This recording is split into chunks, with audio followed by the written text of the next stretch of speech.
السلام عليكم، اهلا بيكم في فيديو جديد معايا النهارده. ان شاء الله النهارده هنتعلم نعمل مع بعض البوك ده من البدايه للنهايه. ازاي نشتغل بخيوط الكروشيه، وازاي نطرز بخيوط التطريز، وازاي نركب الفريم، وكمان ازاي نعمل البطانه بتاعته. ولو عجبكم الفيديو ما تنسوش تعملوا لايك وشير وسبسكرايب للقناه وتفعلوا الجرس عشان توصلكم كل الفيديوهات الجديده. مبدئيا كده هنجيب الخيط بتاعنا، اي خيوط متوفره عندك، اي خيوط بتحب تشتغلي بيها. تمام. لو الخيط رفيع هنشتغل على فتلتين، لو الخيط سميك هنشتغل على فتلة واحدة. الفريم ده كان جاي من بره مصر، وفي متوفر في مصر هنا اشكال كتير، بس ده كان خامته صراحة ممتازة. هنشتغل على ابرة 3.5 ملي، ولو حابة تشتغلي بأقل من كده مفيش مشكلة. اول حاجة هنعمل الدايرة السحرية بتاعتنا بالشكل ده، وبعد كده هنطلع سلسلتين، 1 2، وهنشتغل 6 غرز حشو في الدايرة السحرية دي. دي اول غرزة معانا. كل اللي احنا بنعمله يا جماعة ان احنا بندخل بالابرة نطلع بالشكل ده.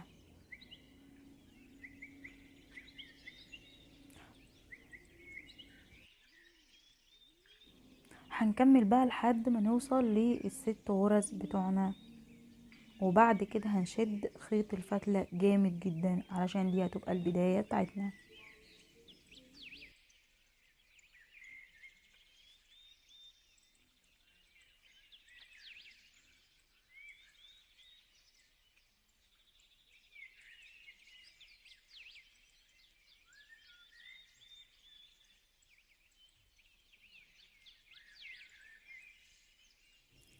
وهنا بعد ما خلصنا هنيجي في اول غرزة عندنا، تمام، وهنعمل منزلقة. كل اللي انا بعمله ان انا بدخل بالخيط بالشكل ده وبطلع من نفس الغرزة بتاعتي اللي كانت معايا. بعد كده هيبقى عندنا 6 غرز هنشتغل تزايد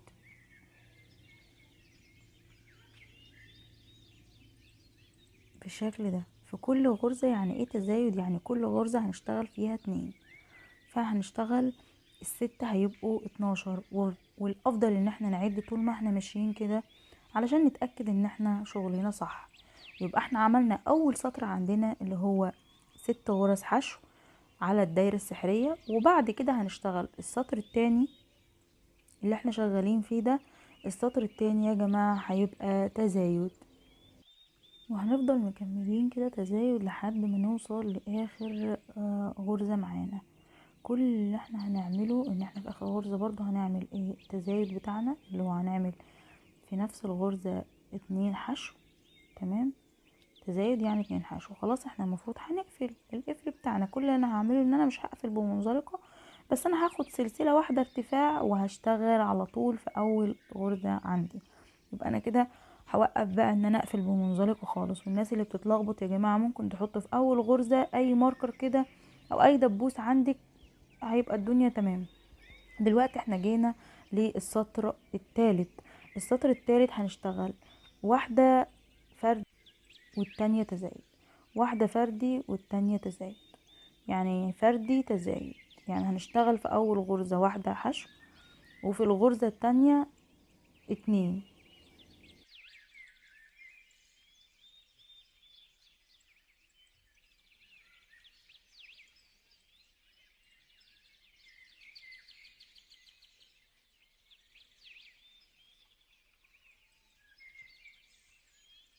وبكده احنا خلصنا السطر الثالث.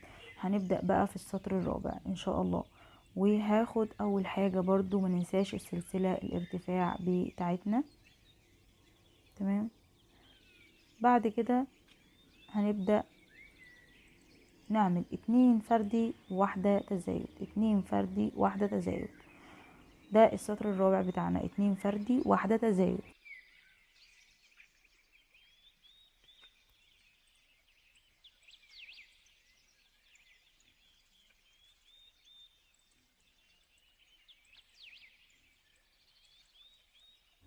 وده شكلها بعد ما خلصنا السطر الرابع. هنبدأ دلوقتي في السطر الخامس وهنشتغل 3 فردي واحدة تزايد، 3 فردي واحدة تزايد.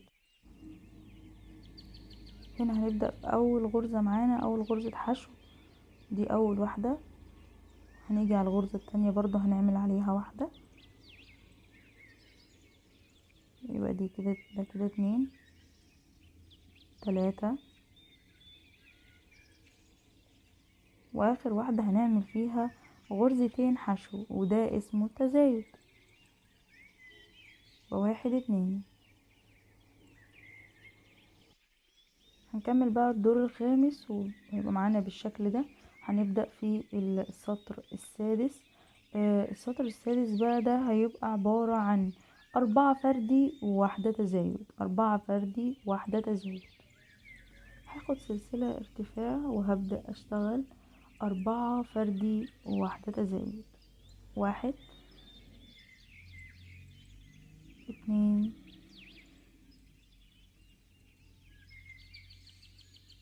3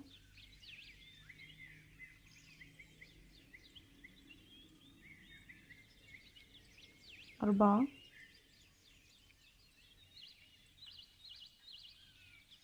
ودي اخر واحدة التزايد، هنعمل فيها 2 حشو، 4 فردي وواحدة تزايد.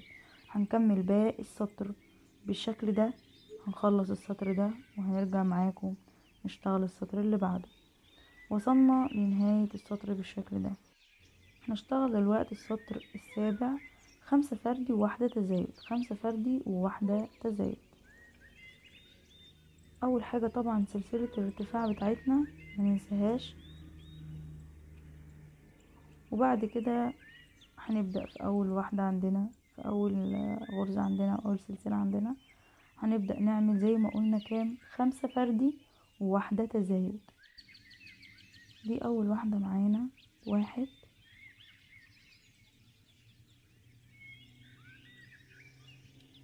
2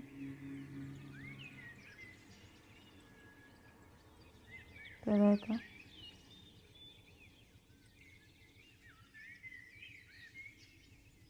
4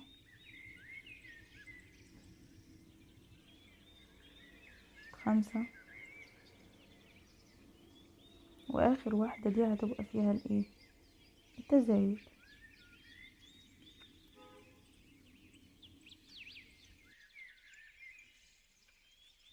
هنكمل بقى الدايرة بتاعتنا وهنرجع تاني نبدأ السطر الثامن.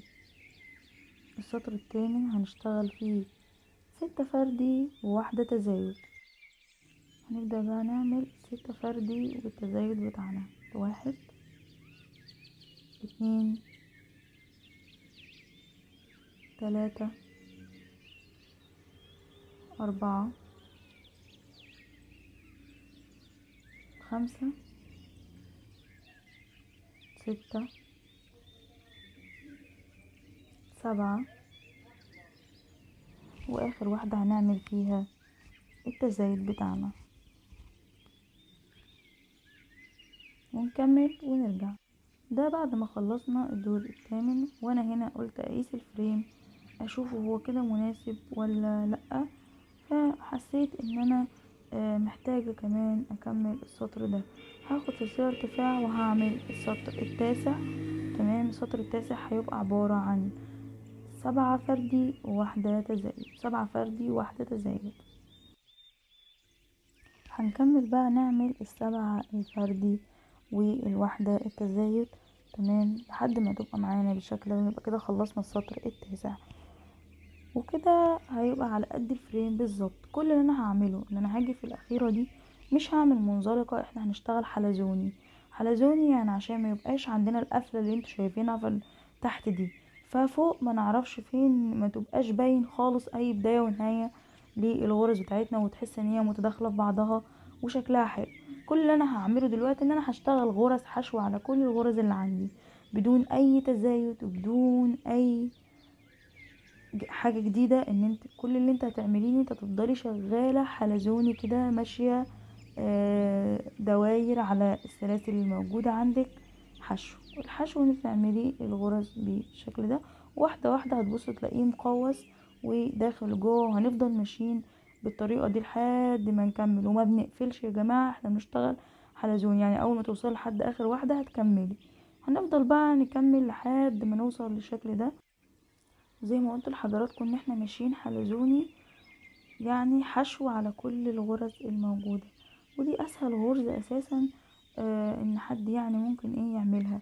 كل حاجة بتاخد وقت اكيد، بس لو انت مبتدئة مش هتبقى مثلا غرزة صعبة ان انت مش هتعرفي تنفذيها، فده ممكن ببساطة تعمليه لنفسك، مش لازم يعني تطلبيه من حد او كده، او تعمليه وتبدأي مشروع بيه ان شاء الله. بعد كده هنوصل بالشكل ده وهنفضل مكملين. تمام، علشان بقى نبدأ التطريز. انا هنا بوريكم ان مفيش اي حاجة، ده مكان القفل اللي تحت بس فوق مش باين خالص علشان احنا شغالين حلزوني. هنفضل ماشية لحد ما نرتفع لاكتر من النص شوية بالشكل ده كده. وهنبدأ بقى هنا دلوقتي اشد الخيط بتاعي، تمام، بالشكل ده كده عشان خاطر ما يفلتش مننا. وهنبدأ نطرز البوك زي ما حضراتكم كده هتشوفوا. هنجيب الابرة بتاعة التطريز، او لو انت ما عندكيش ابر تطريز، تمام، ممكن باي ابرة تخينة عندك وتشتغلي بخيوط الكروشيه اللي موجودة عندك. لو ما عندكيش خيوط تطريز عادي جدا اشتغلي بخيوط الكروشيه، وهتلاقوني دلوقتي برضو بطرز حاجات بخيوط الكروشيه علشان خاطر اوقات الالوان مثلا عايزة لون معين هيمشي اكتر مع الخيط اللي عندي، فبحاول اختار لون متناسق يعني معاه.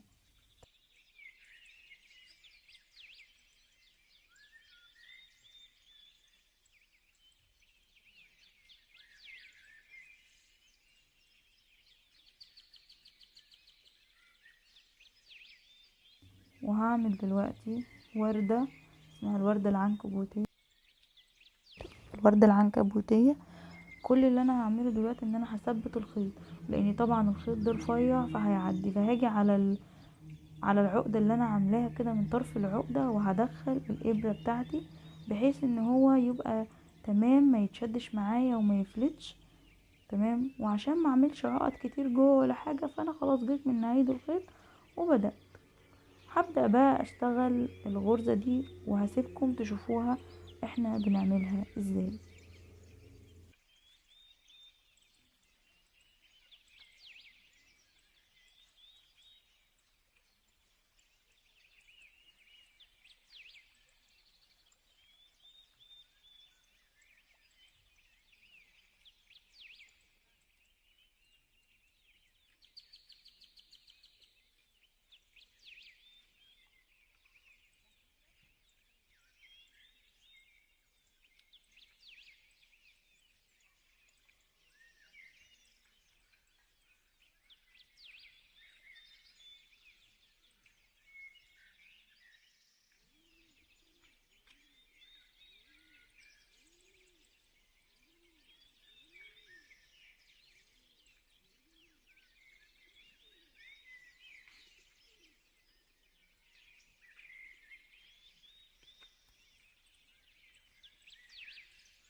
وكده بقى شكل الوردة بعد ما خلصناها. هنا غيرت الابرة وهبدأ استخدم خيوط الكروشيه لان كنت حابة اللون ده يكون موجود على البوك. تمام. ومش محتاج من ورا تثبيت لان هي العقدة تمام سميكة والاتنين خيوط كروشيه، فالدنيا تمشي مع بعضها. بعد كده هنعمل غرزة الركروك او الوردة دي وغرزة الركروك عموما. تمام. وهسيبكم معاها، والناس اللي حابة تتعلم تطريز او اسماء الغرز بالتفصيل الكلام ده كله هيبقى في كورس التطريز اليدوي موجود على القناة، هسيبهولكوا في صندوق الوصف، وهسيبهولكوا في علامة الاي اللي فوق.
اتمنى التطريز يكون سهل على حضراتكم. هنا بقى هنبدأ نرجع الخيط بتاعنا تاني وهنبدأ نكمل لحد ما نعمل 18 صف. يبقى احنا عملنا تحت القاعدة تسعة اسطر. تمام، هنطلع بقى هنا كمان 18 ان شاء الله من بعد التسعة. وبعد ما اخلصهم هرجع لكم ان شاء الله تاني علشان بقى نعمل مع بعض البطانة بالتفصيل. اتمنى الفيديو يكون مفيد لحد هنا لحضراتكم. وما تنسوش اللي ما عملش اشتراك للقناة يعمل اشتراك دلوقتي، وتسيبولي رأيكم في الكومنت. كده بعد ما خلصنا كل الصفوف اللي احنا عايزينها وكل الارتفاع. ولو انت حابة البوك يكون طويل اكتر من كده مفيش اي مشكلة، يعني انت لو حابة تطولي اكتر مفيش مشكلة، ولكن بالنسبة لنا الطول ده كويس جدا ومناسب. هنبدأ بقى في اخر حاجة عندي نعمل منزلقة. هندخل بالخيط وهنطلع من نفس الغرزة اللي موجودة عندي علشان بقى نفصل الخيوط بتاعتنا ونقصها ونبدأ الخطوة اللي بعد كده.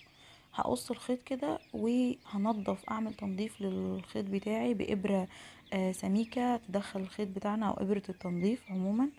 تمام، وهنبدأ نخفي الخيط لجوه ونقص الزيادة. ممكن عادي نعمله بالطول كده، وممكن نمشي مع الغرز من فوق بالعرض عادي جدا. تمام، المهم ان احنا نوصل للهدف بتاعنا ايا كانت الطريقة اللي احنا هنعمل بيها. هنشد كده كويس. تمام، وبكده خلاص الغرزة بقت ثبتناها كويس عشان خاطر ما تفكش مننا، ودي اهم حاجة بصراحة، وعشان خاطر ما تعمليش عقد وكلام من ده. تمام، بالذات في الخيط، في خيط الكروشيه يعني. انما العقد اللي احنا عملناها في التطريز دي كلها هنخفيها. هنجيب الفريم وكده الفريم بقى قد المساحة بتاعتي بالظبط. تمام، هنيجي بقى لمرحلة البطانة. كل اللي انا هعمله ان انا هاخد مقاس الدوران بتاعي 29 سنتي.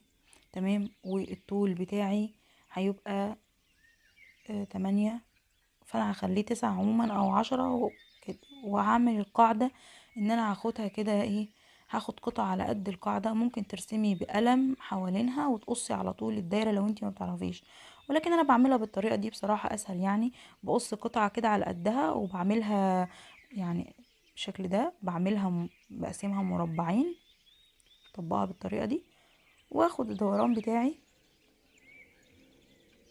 كده بالنظر يعني، وازود سيكة صغيرة، يعني ازود يعني نص سنتي ولا حاجة زيادة عشان الخياطة بتاعتي، او سنتي مفيش مشكلة.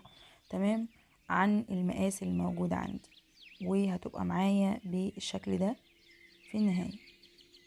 ان انا افتحها كده وتبقى بالظبط على قد المساحة اللي تحت. بقى كده عندي قطعتين، قطعة الطويلة اللي احنا قلنا هيبقى طولها 29 في 10. تمام، او 29 في 9 سنتي عادي برضو. والقطعة اللي تحت انا قلت لكم نقصها ازاي. هنخيط على الظهر، يعني الوش هيكون لجوه، وهنقفلها من طرف واحد بالشكل ده. وبعد كده بعد ما نقفلها من طرف واحد هنثبت القاعدة اللي احنا عاملينها في اي طرف، من اي اتجاه، من ايه، من الطرفين المفتوحين اللي تحت. هفتحها بالشكل ده وهبدأ الوش على الوش دلوقتي، يعني الظهر الاتنين ظهرهم لبعض بره ماشي، والوش جوه للاتنين برضو. وهبدأ امشي برضو في الدوران كده كله خياطة عادية، سراجة عادية. تمام، وهي يعني سراجة بس نحاول نضيقها شوية. تمام، والناس اللي ما بتعرفش يا جماعة يعني تثبت كده عادي، ممكن تستخدمي دبابيس عادية عندك، او المشابك دي انا كنت جايباها من شي ان وللخياطة عموما يعني، وبتبقى سهلة صراحة في استخدام المكنة لما بتثبتي قماش على بعضه بالشكل ده. وهنعملها كلها ونبدأ نخيطها بنفس الغرزة اللي احنا ماشيين بيها. ولكن انا حبيت اعرفكم يعني ان انت ممكن تعمليها كده لو انت ايه بتتلخبطي او خايفة ان المقاس ما يجيش او الكلام ده كله. فانت هتفضلي بقى ماشية كده، وكل ما توصلي لدبوس هتشيليه. نكمل بقى كل الموضوع ده ونرجع، وكده خلصنا. البطانة بتاعتي لو قلبتها هتبقى معانا من جوه. شوفوا بالشكل ده الفينش بتاعها، مفيش اي حاجة ظاهرة وما شاء الله جميل. ده هيبقى قلب البوك من جوه. تمام. يعني الحاجات دي هتبقى ايه لبره. هندخل البوك كده وهناخد المقاس بتاعه ونشوف احنا هنتني قد ايه منه يعني. تمام. علشان ما يبقاش في اي زوايد فوق. هحاول اتنيها بالشكل ده وهدخلها جوه وهنبدأ نثبتها وهيبقى بالشكل ده من جوه.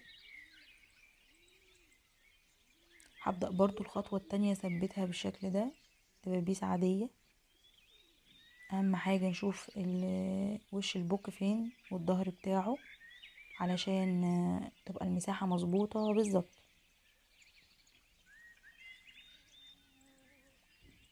اسفة لو كان كلامي كتير، ولكن انا بحاول اوصل لكم المعلومة على قد ما اقدر يعني. ممكن تقلبي البوك بالشكل ده وتبدأي تخيطي لو انت مش هتبقي متمكنة من جوه، وممكن عادي تخيطي من جوه كده لو انت ايه خلاص متعودة على الموضوع. هتبدأي تاخدي من الداخل. يعني انا ثبت الخيط وهبدأ اخد من الداخل من هنا ومن هنا بحيث ان هي تبقى في النهاية مش باينة. هفضل امشي كده بالشكل ده وهسيبكم بقى مع التثبيت. لما اخلص هنرجع تاني.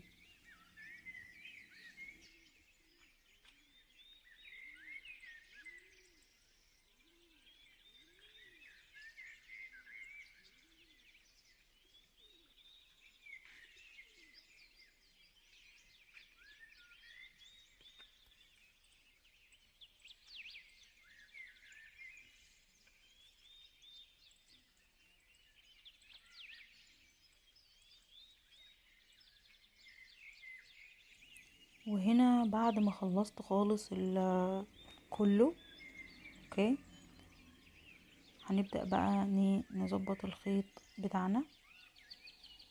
وبقى معانا بالشكل ده قصينا الخيط وهنقيس الفريم. جينا بقى الفريم يا جماعة يبقى الوش بتاعه لجوه بالشكل ده، وهنبدأ نثبته تثبيت عشوائي بالإبرة. تمام. انا هنا بشوف المقاس بتاعه بس بوضح لكم. تمام. لما يتركب بقى هيشد معانا. هنبدأ نثبته كده تثبيت عشوائي علشان خاطر الحاجة تبقى مظبوطة. يعني هنيجي من الزاوية من هنا ومن هنا والوش على الوش كده، ونبدأ نثبت الفريم على السريع كده ايه بأي خيط عندك عادي جدا. والخيط ده كله هيتقص بعد ما نخلص ان شاء الله.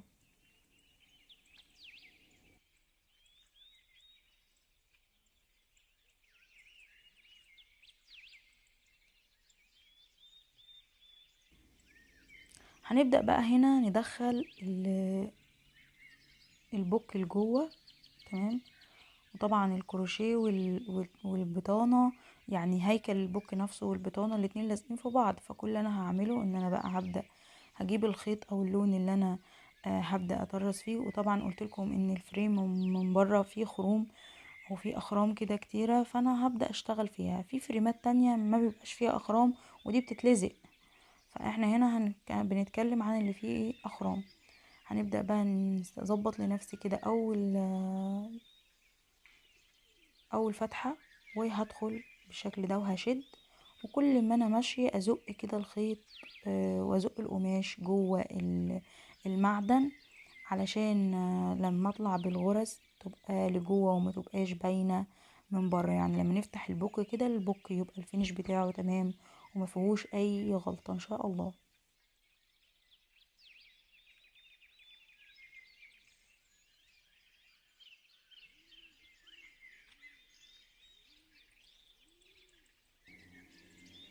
هنكمل بقى كل اللي جاي ده بالطريقة دي ونخلص وارجع معاكم تاني نشوف الخطوات اللي بعد كده.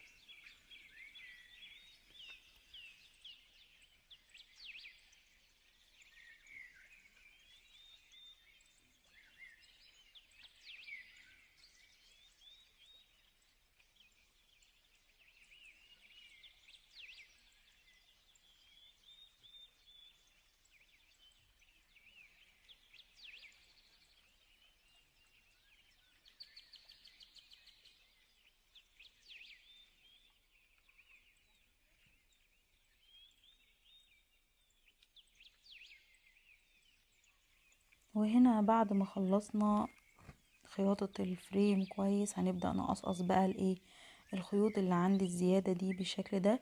تمام، ونطلعها كلها.